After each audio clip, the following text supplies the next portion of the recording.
Okay, hi everyone. Glad to have Kain, the founder of Synthetix, and yeah, here with me to talk about how DeFi's need to evolve to attain mainstream adoption. Yeah, hi Kain. Thanks for coming here. I mean, probably you can do a quick intro about yourself, then we'll start with the whole panel session. Sure.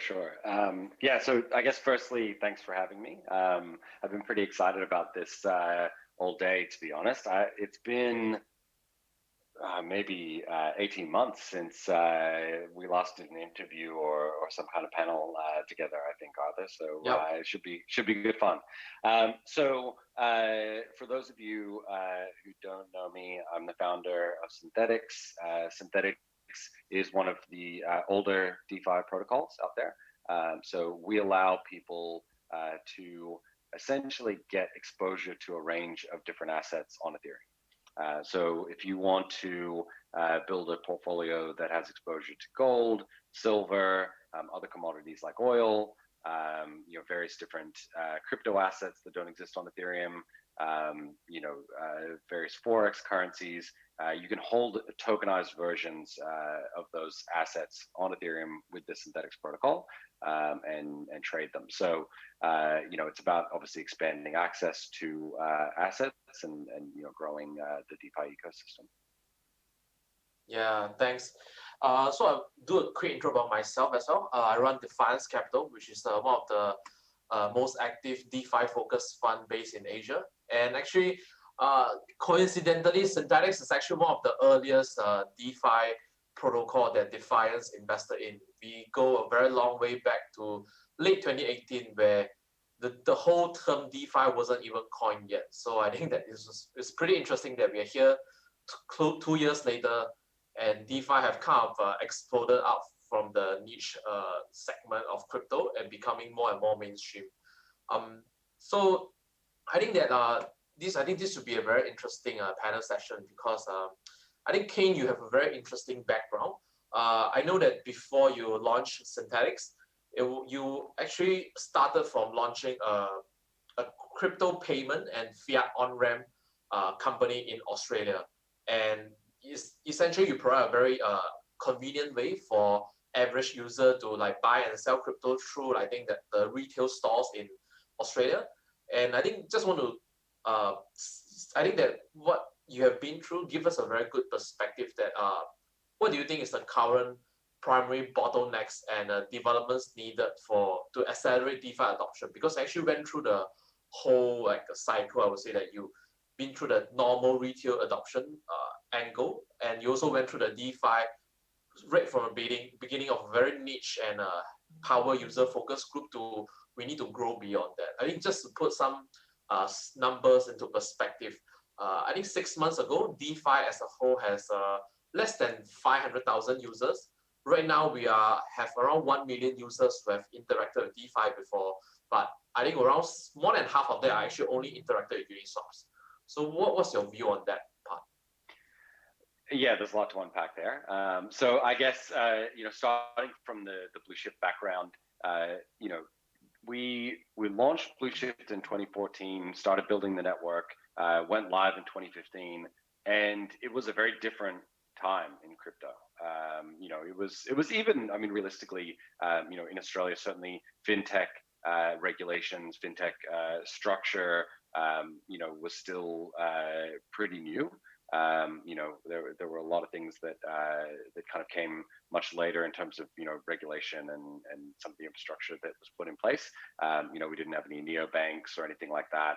The payment infrastructure was still not great. I mean, it's not great now, but it was very, very immature back then. Today you can go onto Binance, for example. You can sell one BTC or something like that, and with a couple of clicks, if you've got an account set up, you can have BTC to fiat in your bank account in less than 30 seconds. That's just not where we were in 2015. And so what we saw was that the market inefficiencies were pretty significant. And I think what's interesting is while we've solved some of those payment rails and some of the onboarding and offboarding processes, I think we haven't solved all of them. I think there's still a number of issues that are sort of preventing adoption. And I think the other point that you made around, the growth of DeFi users, et cetera, my very strong belief is that 99% of those users are existing crypto users, right? They're people who held Bitcoin or Litecoin or Ripple or whatever they were holding, maybe just sitting on an exchange, not doing very much with those assets. And all of a sudden they heard about this fun, new, crazy thing called DeFi, right? And we got them to pull across. I don't think we had a huge number of brand new people, come into the ecosystem during the DeFi summer, if you will, over the last 3 to 6 months. So I think structurally there's still inefficiencies. I think there's still a number of things that need to happen. And as we build out infrastructure, you kind of have to hit a bottleneck to realize that it's there sometimes. If you imagine bottlenecks and you start going out and solving imagined problems, it doesn't always end well, right? So, while it can be frustrating, I think sometimes it's better to hit up against bottlenecks, see where the tension really exists, and then address that problem as it arises. Yeah. So I think that we probably can go in a little bit deeper. Like I think that currently, even in the DeFi space, I think there's like two kind of view. One is like they actually proactively work with some of the mainstream or what we call the traditional finance institution to plug the gap in hope to grow the whole DeFi adoption. And through the process of doing this, they probably will be willing to sacrifice a little bit of the censorship resistance and adopt some of the KYC. So I think, for example, we look at Aave, they actually their UK subsidiary actually acquire electronic money transmitter license in UK, and we also see like MakerDAO and even also Aave that are like discussing with I think Centrifuge to onboard real world asset to serve as a collateral for DeFi as well. Although this does bring into the issue that how do you really interact with the real world asset when you come to, let's say, liquidation or have a claim of the collateral. And so what's your view on this, that working with the regulator and the mainstream institution, or do you think that DeFi actually can just focus on growing itself and let the fiat on-ramp take care of itself? So what's your view on this collaboration? It's tough, right? We went through these growing pains with our payment gateway. When we started, there were no crypto regulations in Australia. It wasn't even really contemplated. Obviously, we had regulations that may or may not have applied. It was unclear at times, what the exact application was of any given regulation to a crypto asset.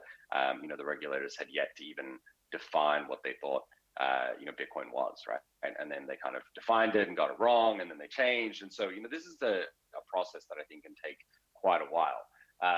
So on one hand, you need people that are willing to educate regulators, that are willing to, educate the legal community, educate, the people that are drafting this legislation.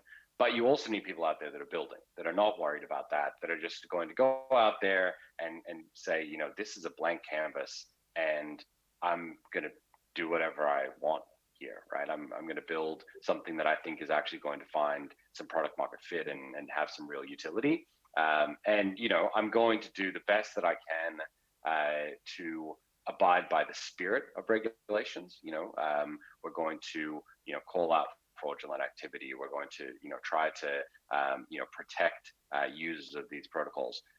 But we understand that, where regulations don't contemplate these specific types of things like smart contracts or, lending protocols, we're just going to build them, and we're going to let the regulators become educated by, advocates and advocacy groups over here.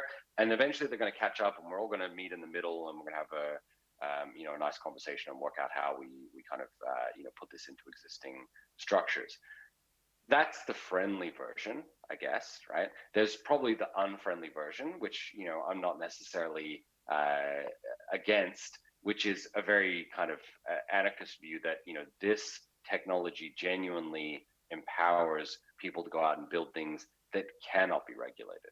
that cannot be stopped. These kind of unstoppable protocols. That's ideologically something again that I probably align with pretty closely.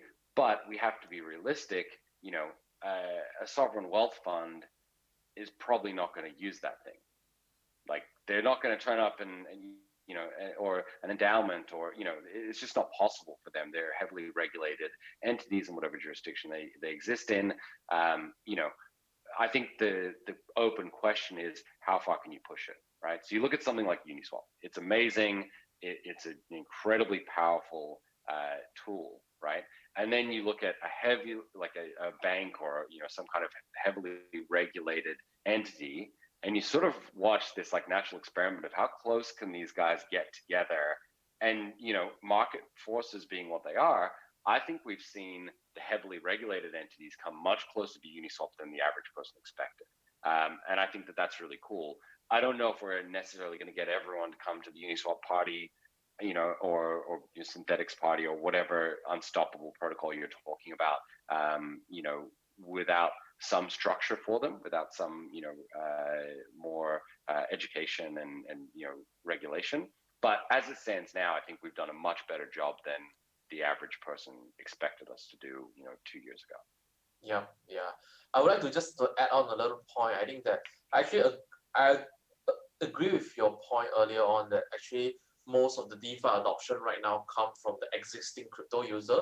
And actually, I think that there's in itself a pretty big untapped market right now. I mean, I think the estimated number of Bitcoin holders is like around 20 to 40 million ish. I think that was around the number. And actually, I think a lot of them actually will be interested in DeFi somewhere down the road. And I think that one of the key development that is in progress right now, which is all the multi-signature wallets custody solutions such as Fireblock, Curve, Copper. They are all rolling out tools that allow the more institutional trading firm and investment firm to interact with DeFi in a much more secure and controlled manner. Because I think previously you cannot separate the custody of asset with the interaction of the DeFi, because it's all you need to connect to MetaMask and all those things. So I mean, but right now all this like a custody firm, they're actually improving their product offering to separate out the control of the asset and the trading like interaction aspect of DeFi. So I think this is actually a big step of progress to allow even the more professional crypto user to start using DeFi as well. So I think that's actually one of the big improvement in place right now. So I think the next go ahead. Sorry, I just think those are kind of almost diametrical processes, right? You've got the bottom up, Bitcoin, like you have a very vocal minority of people on crypto Twitter that are Bitcoin maxis, right? The majority of Bitcoin holders, I don't think necessarily align with everything that you kind of hear on crypto Twitter. And I think that if you're holding Bitcoin and you have been for a while, you're probably a curious person, right? Like just by default. And so, if you hear about DeFi and you find out, oh, I can actually take my Bitcoin and I can put it into Aave, I can put it into Compound, I can put it into Maker, I can borrow against it using Synthetix, and I can trade it. Like, I think that those people are going to be open to that. And then, the other side of the coin is the top down, very large institutional players who right now can't access, DeFi. I mean, let's be honest, right? Like, if you have a multi-sig, you can't even really access DeFi.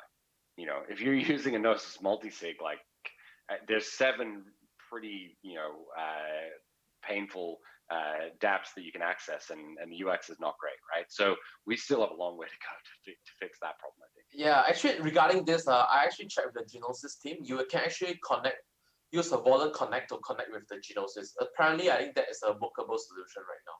Yeah, I've been trying it out. Yeah, so I think the next key topic we can discuss too is like, what do you think would be the key to getting the non-crypto user? We talk about like getting crypto user to use DeFi right now. How about getting non-crypto users to use DeFi? Like, what do you think would be the process like, or do you think it's still too early? What's your view on this? I think it's still a little bit too early. I think we're getting closer. I think one thing that we really, ran up against this year that wasn't necessarily unexpected, but to go back to my point about like hit the bottleneck first, right, is just throughput on Ethereum. You know, all of DeFi is happening on Ethereum. Ethereum L1 is not scalable. And it turns out that, you know, it's maybe even less scalable than we kind of all thought, right? Like, I think when you try and anticipate what is it going to look like in a high demand environment, you know, we saw CryptoKitties, you know, back in the day. And I think what we saw in DeFi this year was very different to that, right? Like those were kind of not sustained spikes necessarily. It was kind of like a, you know, a bit of a curve of interest and adoption and then drop off. When you are seeing 300, 400, 500 gwei for, you know, days at a time, I think that's a very different situation. And I think that a lot of the assumptions that people had, including myself, were very, very painfully invalidated, right, about L1. And, you know, we've been thinking about L2 since the start of the year, but these things take a lot of time. And, you know, I've been saying to people, I think most of next year is going to be a very painful coordination game while we all work out where, you know, which L2 we want to be on, who else is going to be on there, what, you know, it looks like in terms of, you know, composability, in terms of, you know, various trade-offs. So there's a lot of work to be done, and it wouldn't surprise me at all if we're still here, you know, in 6-9 months time trying to figure out these problems. And I think until that's done, we don't have the throughput to, you know, onboard, you know, even people that would download a normal app from the App Store. You know, just one single app with the amount of users you would expect to be able to handle there. Yeah, actually, I think about this, right? We have seen some centralized exchange trying to offer like what they call the CD fighting. CZ from Binance popularized this term, which are using centralized finance as a bridge to allow the users to interact with DeFi. I think what's your view on this? Because I think let's say Binance, they probably have more than more than 20 or 30 million registered users and active users of like more than a few million. Like they probably are the first gateway for people to like get into crypto. So do you think that this CDFi approach is a good approach, or like what do you think about this? Like, I think it's a transitional approach, right? There's a market opportunity, and you know, CZ is a very smart guy, right? If there's a market opportunity there, you know, if there's any free energy floating around, he's going to go out and you know, capture it. And so I think that right now there is an opportunity, and it's kind of, you know, demonstrative of the fact that we're not doing a great job with UX, that someone can turn up and sort of, you know, water down the value prop in terms of this like permissionless, you know, censorship resistant thing, and say, well, I'll wrap it up in this centralized service and give you access to it. And let's be honest, right? For most people interacting with DeFi, the thing that got them interested was high yields, right? You know, speculation, these coordination games, etc. And if someone can wrap that up for you, make it more accessible, for the average user, that's probably going to be okay, right? And I think that that's an instructive moment for us, that there is an opportunity for CDFi to exist. You know, it tells us a lot about what we need to do to improve, you know, the user experience and you know, other aspects of DeFi before it's going to be accessible to everyone. Yeah, definitely. I do think that this is it's a pretty clever process. And I think this whole CDFi might not be just using a centralized server. I think that CZ has been actually pushing very hard on the Binance Smart Chain. And I mean, we all know that, I mean, Binance Smart Chain will not be as decentralized as Ethereum, but actually most other blockchain are not as decentralized as Ethereum, and users are still happy using them anyway. So I think another form of CDFi might be just pushing their own version of very similar to Ethereum, but like slightly more centralized version of blockchain, and put all the dApps there. So in a sense, you still remain self-custody, but the whole blockchain is probably not as decentralized as Ethereum. But it still remains to be seen how successful this approach will be. But I think that they are fairly aggressive in pushing this narrative. Yeah. And yeah, I think moving on, I think that this is probably a very uncertain topic, but I think nonetheless worth exploring.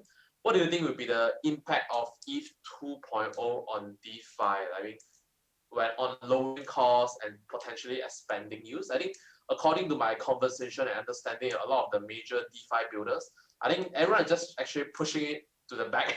We're not going to think about it until at least ETH 2.0 phase 1.5 is even out, because there's there's so much change and changing. I mean, there's just no point spending so much resources to think what are you gonna do anyway. Yeah. What's your view on that? As one of the most established DeFi protocol out there. I mean, look, when we started, I was very much looking forward, in 6 months' time, back in 2017 for Serenity to launch, right? So, I've seen this movie before, and look, I'm staking. I've been pretty vocal about that on Twitter. I'm staking, I'm participating. I think that we all need to participate in the network, and we need to make sure that it's supported and decentralized. And we work closely with the SIG-P team. I know some of the other E2 teams. They're doing amazing work. But the reality is that we need to solve our own problems here in DeFi in the short term, right? Like E2 is not going to save us in the short term. We need to get our shit together, and the only options are really going to be L2. So I think as a DeFi community, we need to coordinate to work out where do we want to go. With Synthetix and myself, obviously, we're backing optimistic Ethereum. We think that that's going to be the right set of trade-offs, and there are trade-offs, of course. With any of these choices, there's no silver bullet here. We can't unfortunately just make all the trade-offs go away and have a perfect solution. But I do think that optimistic Ethereum for most of the DeFi use cases will be the right play. That said, there's a whole bunch of work that needs to happen. There's a bunch of competing solutions out there, both optimistic rollups as well as ZK rollups and various other zero knowledge, scaling solutions. So there's a whole bunch of work that needs to happen to get these things into production, to get them battle hardened, and then for us all to coordinate to work out where we're going to go. Because I think if we have a huge fragmentation, and I think if there's a lot of uncertainty, the market will sort it out, but it could be something that really wastes a lot of time and takes us maybe 12 to 18 months to kind of model through. So I'm hopeful that Synthetix and some of the other earlier protocols can push really hard and help to coordinate and get onto a single L2 solution that will allow us to get the throughput that we need in the interim while we wait for E2 to roll out. Yeah, but I think that actually we go slightly more technical on this, like the whole impact of like a sharded future, because I think some other guys are pretty prominent, like vocal about like how Ethereum 2.0 will just make DeFi more fragmented, because I think if you live in a different shard, you sacrifice composability and the atomicity of the transaction, so you can't really do like a one single, combine a lot of transactions in one single transaction because of the cross-chart nature. So the likely result is just that all the DeFi protocol just all stay in one single shard, which actually doesn't really solve the capacity and throughput issue, because it's all congested on one single shard. So I think as a result of this, there are some guys that say that sharding actually doesn't help DeFi. You actually need probably like a Solana kind of like an on-chain throughput kind of result. So what do you think? We know that sharding is definitely going to be in for Ethereum 2.0. So we don't know anything. We don't know anything. We don't know as I said, I'll believe it when it's realistically, right? Yes, I think so, and I think we need to think about what that means, right? For sure. But placing bets on exactly what the implementation details of E2.0 will be for DeFi, I think is a bad. It's not necessary right now. I think we can let it play out, let the research play out. There's implementation details have a way of being very much more nuanced than you expect at the kind of theoretical level. And I think that there will be some things that come out of implementation that we just need to let play out, right? That said, markets are very good at solving problems, right? And I think that we have a huge market opportunity here for whoever within DeFi, within scaling, within the broader crypto ecosystem can solve these problems. And so where you present a market opportunity, I think someone will come in and try and solve it. The question is it solved by competing L1? Is it solved by some L2 that's as yet unimagined? Is it solved by some hybrid solution? Even within Synthetix, we had to invent this idea of virtualized tokens for the very reason that we have this latency issue that we're dealing with, right? So, I didn't contemplate that solution when we originally came up with fee reclamation, the speed bump that we've created to prevent Oracle latency attacks, right? It was months later, almost a year later, before we even came up with that idea. So I think, again, the market has a way of solving these problems, and there's a lot of money on the line. So if you think you have a solution out there, go and build it, and let's see what happens. Sure. And I think it's interesting that there are actually some DeFi protocol that is trying to hedge this transition process by doing like a multiple deployment. Or I think that most of the DeFi protocol are just the focus is still gonna be on Ethereum, but they are actually gonna fork off their code and just deploy on other blockchain that's seemingly gaining some adoption, such as some of the new trade on Polkadot and some on Solana.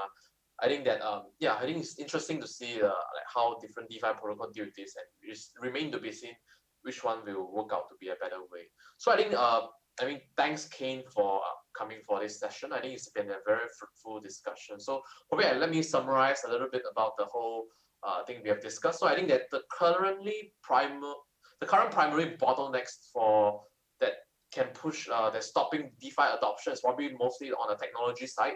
The capacity and the scaling and the throughput definitely need to be improved so that we can unlock a lot more use cases. And I think in terms of getting the non-crypto users, I think we're probably still a little bit too early. And I think the CDFi, like letting the centralized player handling the on-ramp is probably going to be the transition process for this. And E2 still too early. I think like layer 2 is probably be the more immediate solution, and some other DeFi protocol are probably going to explore some other layer 1 solution, but Ethereum looks like still going to be the king for the foreseeable future. So yeah, I think that's it for our panel sessions. Once again, thanks Kain for coming here to share his thoughts and view on the whole DeFi with us. Yep, thanks everyone. We need to do this more often, Arthur. I feel like we could have been here for like 8 hours. Maybe we should do round 2 next week. Thanks very much. It was good fun. Thanks for having me. Thanks everyone.